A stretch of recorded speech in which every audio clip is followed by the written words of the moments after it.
So I went to the market yesterday with this. With this. This makes me happy. I have two of these, but they have different styles.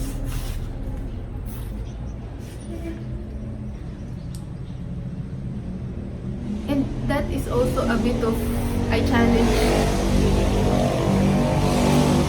Can you hear me? Come closer. Come closer, my friend. Because I'm not sure if you can hear me. Okay, does intimacy scare you? Well, this is a bit intimate. You can see my armpits and all. This is also a bit scary to me. But since you're just an entity and I'm the one who has the flesh, well, it doesn't feel as scary as it is in real life. So yes, I went to the market. I'm really, I went to the market and then I wore this. And that is also partly because it's sunny and partly because of the challenge I imposed on myself.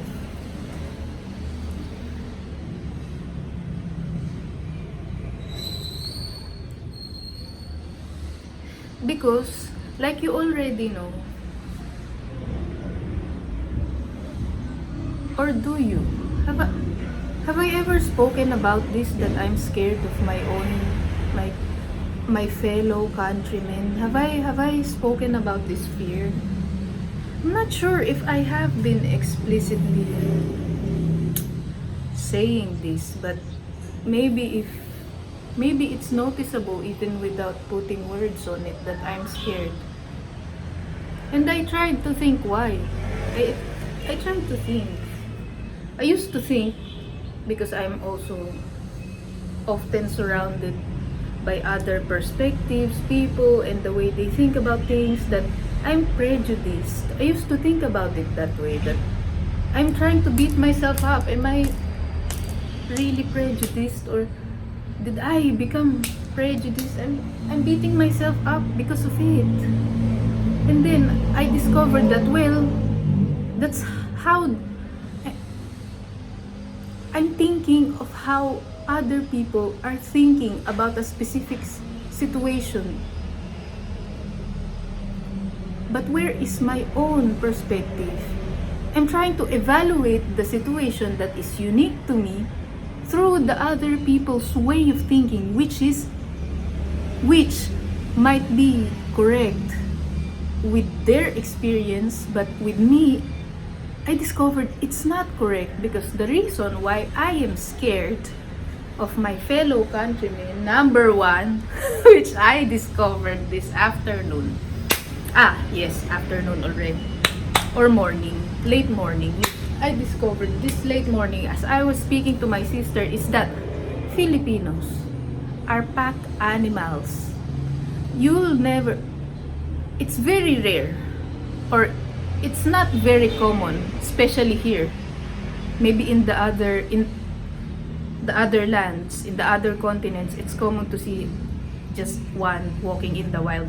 But here, you'll never see a Filipino. It's always Filipinos. Like,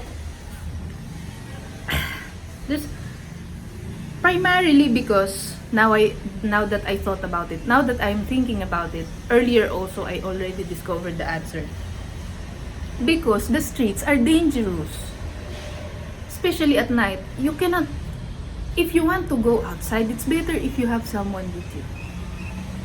So that's probably the biggest I don't know, I'm also just viewing it from the outside. It's weird because I'm viewing it from the outside even though I was born here. But yeah, because I also don't understand this on a personal level.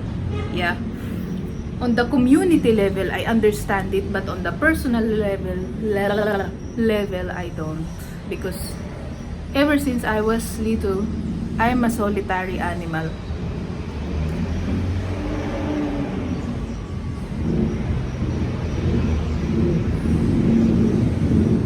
So you see, as a solitary animal, my perspective or my experiences, when I see when I see the pack animals,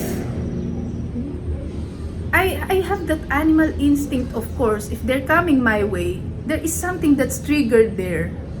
And they are looking a certain way. Or, wait. Now I'm aware that I'm alone. I don't have the other pack animals to, if it's danger coming my way, I don't have anyone. So you can see that that's one perspective of why I am scared. The being outnumbered. Being outnumbered.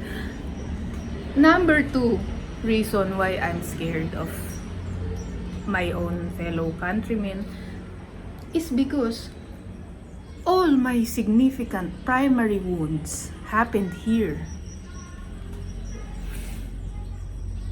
And it's not something, I'm not sure if this applies to you. The wounds that happened to you during your formative years, they have tendencies to bleed forever. Even though you say, well, it doesn't hurt anymore. With me, it doesn't bleed as much. It doesn't bleed as much, but occasionally, it does a little bit. And those wounds that are still active, even though not every day, happened here. And me returning here refreshes it in a way that is not very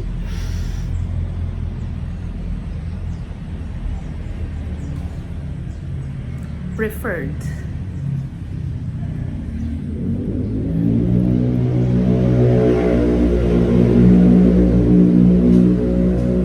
And this is the place I also recognized. I also thought about it. This is the earlier I had this reflection that this is the place where I felt like my existence is a wound, that I'm an anomaly, or that my existence itself is a wound that bleeds, that has to dry up and stop and close. Like, how do you heal that? How do you heal that? What's the solution if your existence itself is the wound? So now you can see where I'm coming from with this. Maybe there is a point. Yes, there is a point. My mom told me this when I was young, that I was a very joyful kid. I like being with people. I like giving joy to people. I don't mind being in the center of the circle, bringing smile to the people. But then at some point I stopped and just started to hide. And I asked my mom, well, what happened?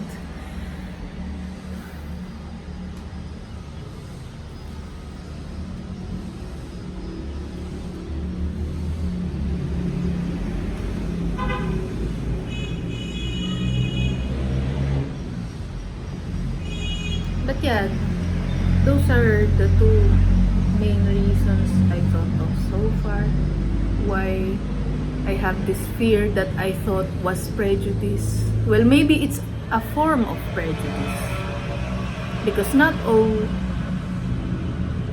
all people in this country are like the ones who caused me harm when I was little, or when I was still living here.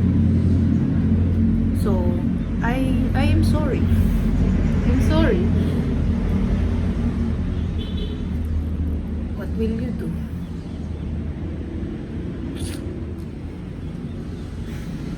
This is heavy conversation even for me.